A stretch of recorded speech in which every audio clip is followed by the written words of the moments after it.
God's great hello, dear heart. In the name of the Father, the Son, the Holy Spirit. Amen. Itong Biblia ito talagang sinulat at ginawang Bible para to prove that Jesus Christ is once here. Andito siya dati sa mundo natin. No? Hindi lang yung parang isip lang natin, no? Palipad-isip lang na andito si Jesus.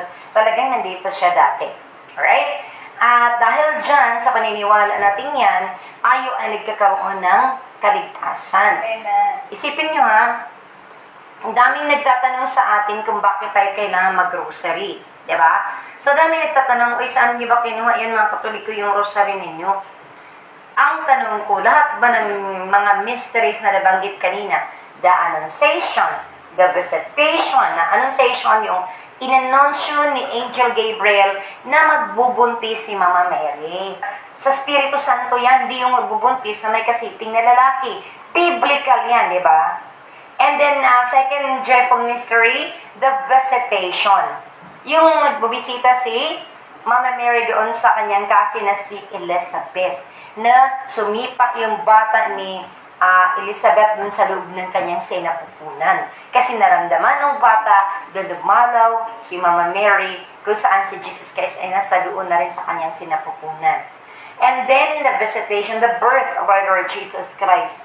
Lahat naman yan birth, then the presentation of Jesus in the temple, the finding of Jesus in the temple, yan lahat ang nangyayari sa joyful mysteries natin kanina. Diba? So, ibig sabihin, ang ating Holy Rosary ay makapangyarihan. Hindi naintindihan ng mga tao na hindi kasama sa ating paniniwala na ang Rosary is very powerful because yan, nandyan yung history of what happened here during Jesus Christ's time. Or nung nag-umpisa si Jesus talaga. Nung nasa sinapunan, Annunciation, Visitation, the birth, di ba? Nung nag-umpisa siya dun sa sinapupunan ni Mama Mary. Kasi the New Testament naman is about Jesus Christ lahat, di ba?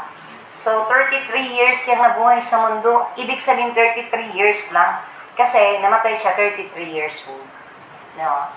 Ayan. So, napakainam na mag-rosary talaga every night para naman maalala natin parati kung ano ang nangyayari sa history ni Jesus Christ. Kung tayong mga tao mahilig sa history doon sa ang history ng bansa, ng Amerika, ng Pilipinas, how much more na maging interested talaga tayo sa buhay ni Jesus Christ.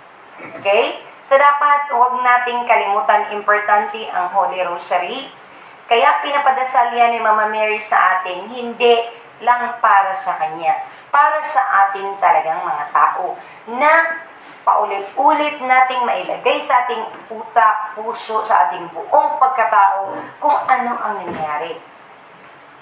Ano talaga ang history ni Jesus Christ.